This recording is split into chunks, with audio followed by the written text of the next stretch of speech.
प्यारे दोस्तों नमस्ते। आज मैं आपको सूर्य भगवान की मनोकामना पूरी करने वाली कहानी सुनाऊंगी, तो कहानी को पूरा जरूर सुनना।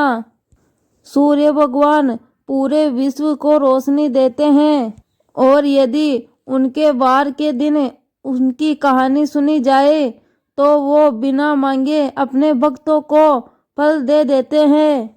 बहुत पहले एक ब्राह्मण रहता था।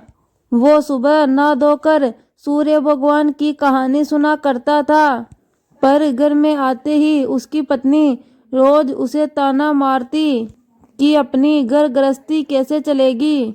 घर के बाहर बैठता तो बच्चे उसका अपमान करते, कुएं पर जाकर बैठता तो वहां पानी भरने आई औरतें बैठने नहीं देती। बहुत परेशान और निराश होकर वो पास के जंगल में चला गया।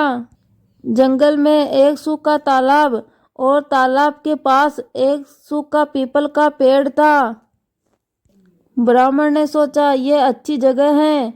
उसने नहा धोकर पूजा पाठ किया और तत्पश्चात उसने सूर्य भगवान को अर्घ दिया। अर्घ का पानी बहते बहते तालाब और पीपल की जड़ों में चला गया। अर्घ का पानी जाते ही पीपल का पेड़ हरा भरा हो गया और तालाब दूध से भर गया।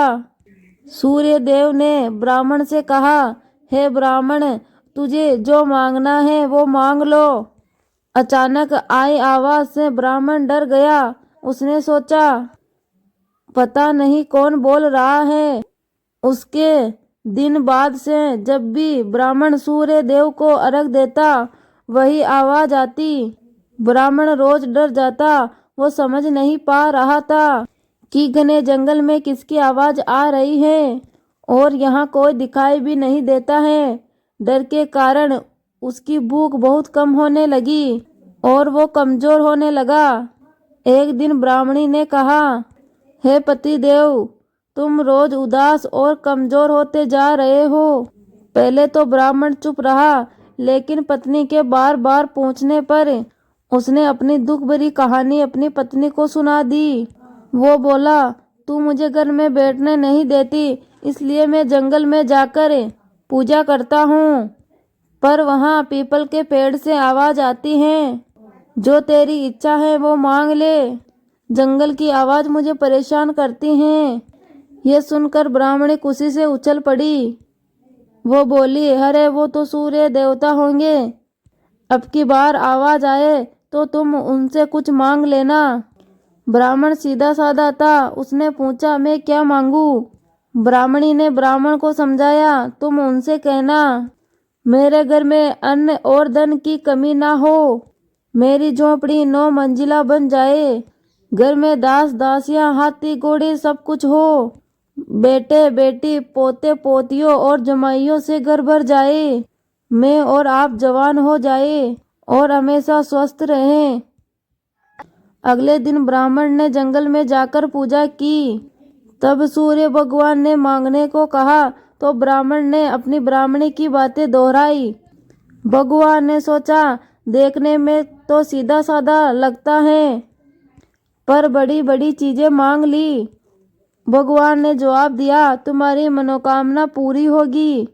जब ब्राह्मण घर लौटा तो झोपड़ी की जगह महल खड़ा था और बूढ़ी ब्राह्मणी की जगह सजी धजी सुंदर ब्राह्मणी गेट पर खड़ी थी।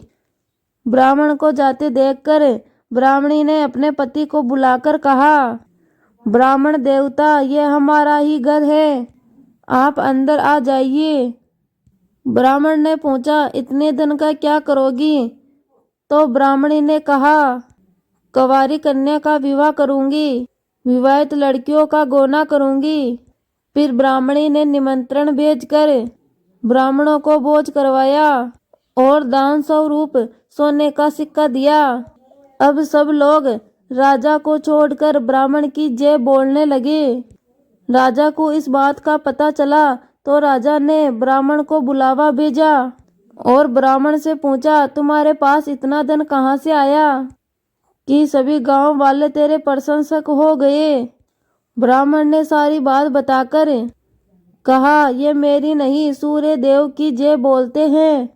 ये सब सुनकर राजा ने कहा, मेरे घर लक्ष्मी की कोई कमी नहीं है, लेकिन भोगने के लिए पुत्र भी नहीं है। पुत्र प्राप्ति का कोई उपाय बताओ। ब्राह्मण ने कहा, आज से घोषणा करवा दीजिए कि आज से सब आपकी जय न बोलकर सूर्य देवता की जय बोले। राजा ने वैसा ही किया और जल्दी ही महारानी गर्भवती हो गई और 9 महीने पूरे होने पर एक सुंदर से पुत्र को जन्म दिया। राजा ने ब्राह्मण को कहा, हम तुझे ऊंचा स्थान देंगे। पर ब्राह्मण ने कहा, मुझे नहीं, सूर्य भगवान की पूजा और आराधना करें, वही सबकी इच्छा पूर्ण करते हैं। जैसा सूर्य भगवान ने राजा को दिया वैसा ही सबको मिले। तो प्यारे दोस्तों, आपको ये कहानी पसंद आई होगी। ऐसी ही कहानियाँ सुनने के लिए हमारे YouTube चैनल को सब्सक्राइब करें।